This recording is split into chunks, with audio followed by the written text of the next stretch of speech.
کے اعتبار سے ان کی تقسیم اس طرح ہے۔ پہلے 2 رکوع انشاءاللہ تعالیٰ ہم پڑھیں گے، اس میں شریعت کے کچھ احکامات کا بیان آئے گا۔ پھر 9 رکوع ہم مسلسل انشاءاللہ پڑھیں گے، جس میں اہل کتاب کا ذکر ہے، شریعت کے نفاذ کے مطالبات ہیں، اور جن لوگوں نے شریعت کے نفاذ سے گریز کیا ان کا ذکر ہے۔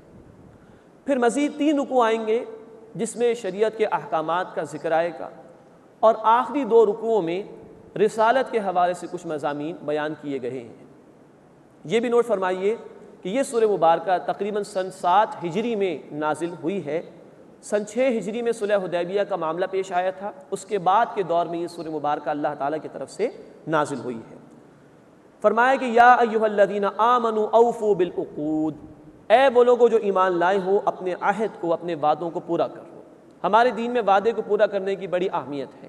انسانی تمدن اور سوسائٹی کے معاملات کی جڑ و بنیاد میں وعدے، ایگریمنٹس ہی ہوا کرتے ہیں۔ ہم نے پڑھا تھا سورہ البقرہ آیت نمبر 177 میں کہ نیک لوگوں کی صفت یہ ہے کہ والموفون بعہدہم اذا عاہدوا، جب وہ وعدہ کرتے تو اپنے وعدے کو پورا کرتے ہیں۔ اللہ کے رسول صلی اللہ علیہ وسلم کی حدیث ہے بیہقی شریف میں، آپ نے فرمایا کہ لا دین لمن لا عہد لہ، اس شخص کا کوئی دین نہیں جو وعدے کو پورا نہیں کرتا۔ بخاری شریف اور مسلم شریف میں روایت ہے، اللہ کے رسول صلی اللہ علیہ وسلم نے منافق کی چند نشانیاں بیان فرمائیں، جس میں سے ایک یہ ہے کہ جب بھی وہ وعدہ کرتا ہے تو اس کی خلاف ورزی کرتا ہے۔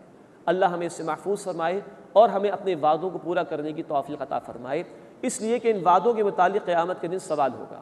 سورہ بنی اسرائیل آیت نمبر 34 میں کہا گیا ان العہد کان مسئولا، بے شک وعدے کے متعلق سوال ہوگا۔ یہاں کہا جا رہا ہے یا ایھا الذین آمنوا اوفوا بالعقود، اے وہ لوگ جو ایمان لائے ہو اپنے عہد کو پورا کرو۔ احلت لکم بہیمۃ الانعام، تمہارے لیے چوپائے مویشی حلال کیے گئے، یعنی وہ چوپایوں میں سے جانور کہ جو گھاس چرتے ہیں، گائے ہو گئی، بھینس ہو گئی، بکری ہو گئی، اونٹ ہو گیا، دمبا ہو گیا، یہ چوپائے مویشی ہیں گھاس چرنے والے، ان کو ہمارے لیے حلال کیا گیا ہے۔ اور نوٹ فرمائیے مسلم شریف میں روایت ہے، اللہ کے رسول صلی اللہ علیہ وسلم نے واضح فرمایا تمام گوشت خور درندے، چیتا، شیر وغیرہ جو گوشت کھاتے ہیں یہ حرام ہے۔ اسی طرح اپنے پنجوں سے نوچ نوچ کر کھانے والے پرندے یا جانور وہ بھی اس شریعت میں حرام ہے۔ اسی سے یہ مسئلہ بھی سمجھ لیجئے کہ بعض مذاہب کے ماننے والوں کی طرف سے اسلام کے ماننے والوں پر یہ اعتراض ہوتا ہے، خصوصاً ہندو مت کے ماننے والوں کی طرف سے، یہ دیکھیے تو جانوروں کا گوشت کھاتے ہیں، اب جیسا گوشت کھائیں گے ویسے ہی اثرات پیدا ہوں گے۔ تو جواب اس کا یہ ہے کہ اللہ تعالیٰ نے مویشی ہمارے لیے حلال قرار دیے ہیں، ان کی صفات ہمارے سامنے ہیں، بڑے ہی شریف النفس قسم کے وہ جانور ہوا کرتے ہیں، انسانوں کو وہ نقصان نہیں پہنچاتے، لیکن درندے حرام کیے گئے ہیں، پنجوں سے نوچ نوچ کر کھانے والے جانور حرام کیے گئے ہیں، ان کی ممانعت ہمارے دین میں اللہ کے رسول صلی اللہ علیہ وسلم نے فرمائی ہے۔ تو فرمائے کہ احلت لکم بہیمۃ الانعام، تمہارے لیے چوپائے مویشی حلال کیے گئے ہیں، الا ما یتلی علیکم، سوائے ان کے کہ جو تمہیں تلاوت کر کے بتائے جاتے ہیں۔ اس کا ذکر آگے چل کے آیت نمبر 3 میں آ رہا ہے، غیر محل الصید وانتم حرم، مگر شکار کو حلال نہ جانو جبکہ تم حالت احرام میں ہو۔ احرام کی حالت میں شکار کی ممانعت ہے، لیکن نوٹ فرمائیے وہ شکار جو خشکی کا جانور ہو۔ باقی سمندر میں کوئی شخص ہے تو سمندر کے جانور کا شکار کرنا حلال ہے احرام کی حالت میں، یہ ذکر اسی صورت میں آگے چل کر انشاءاللہ آئے گا آیت نمبر 96 میں۔ ان اللہ یحکم ما یرید، بے شک اللہ جو چاہتا ہے حکم دیتا ہے۔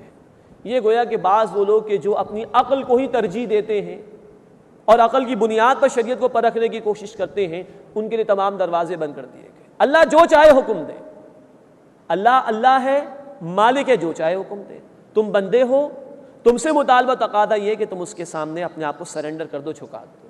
ہاں ماننے کے بعد سوچنا برا نہیں ہے، پھر حکمت بھی اللہ سجھا دیتا ہے، لیکن اصل شے ہے کہ اصل شے اللہ کا حکم، اس کو ماننا ضروری ہے۔ ان اللہ یحکم ما یرید، بے شک اللہ جو چاہتا ہے حکم دیتا ہے۔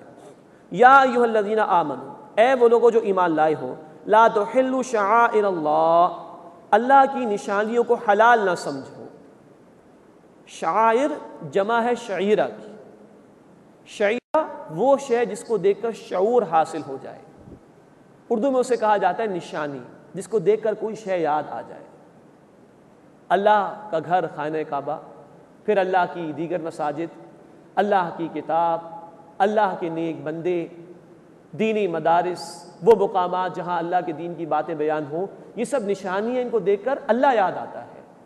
اسی طرح حج کے مناسک کے مقامات، عرفات ہے، منی ہے، مزدلفہ ہے، یہ اللہ کی نشانیوں میں سے ہیں۔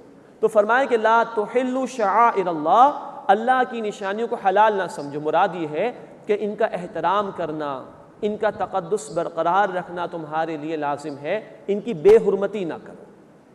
ولا الشہر الحرام، اور نہ ہی ادب والے مہینوں کی بے حرمتی کرو۔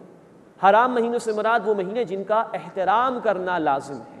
یہ 4 مہینے تھے عربوں میں، اسلام نے بھی انہیں برقرار رکھا، رجب، ذی قعد، ذی الحجہ اور محرم الحرام۔ ولا الہدی، اور نہ ہی ہدی کے جانوروں کو حلال سمجھو، یعنی وہ جانور کہ جو حرم کی حدود میں لے جا کر ذبح کیے جائیں گے حج کے موقع پہ جیسے ہوتا ہے، ان کو حلال نہ سمجھو، ان کی بے حرمتی نہ کرو۔ ولا القلائد، اور نہ گلے میں پٹے ڈالے گئے جانوروں کو حلال سمجھو، یعنی وہ جانور، یہ ہدی کی ہی مزید وضاحت ہے، وہ جانور کے جو قربانی کے لیے مقرر کر دیے گئے اور ان کے گلوں میں کوئی پٹے ڈال دیے گئے نشانی کے طور پر کہ یہ حرم میں لے جا کر ذبح کیے جائیں گے، ان کی بھی بے حرمتی نہ کرو۔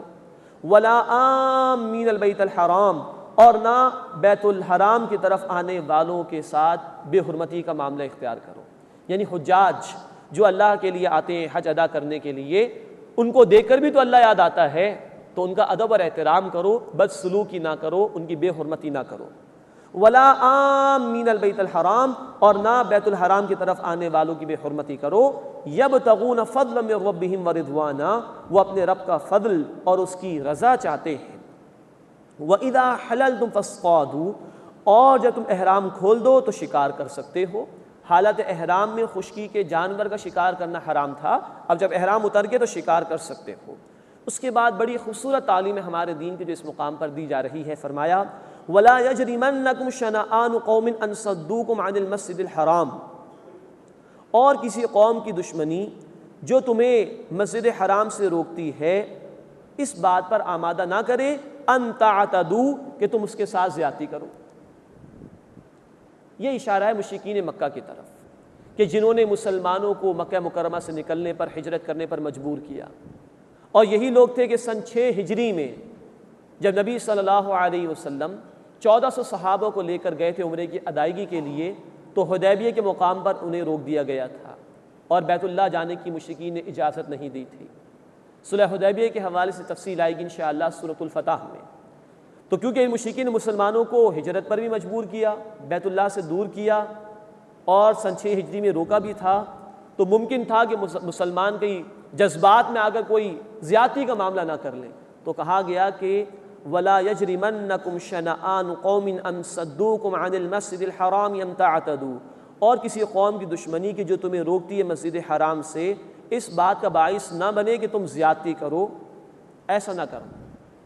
کسی نے اگر زیادتی کی ہے تو اس کا زیادتی کرنا ہمارے لیے دلیل اور جواز نہیں کہ ہم بھی زیادتی کرنے لگ جائیں، پھر تو کوئی فرق ہی نہیں رہا، بلکہ اس سے بڑھ کر دین نے خوبصورت تعلیم دی وَتَعَاوَنُوا عَلَى الْبِرِّ وَالتَّقْوَىٰ، اور نیکی اور تقویٰ کے کاموں میں تعاون کرو۔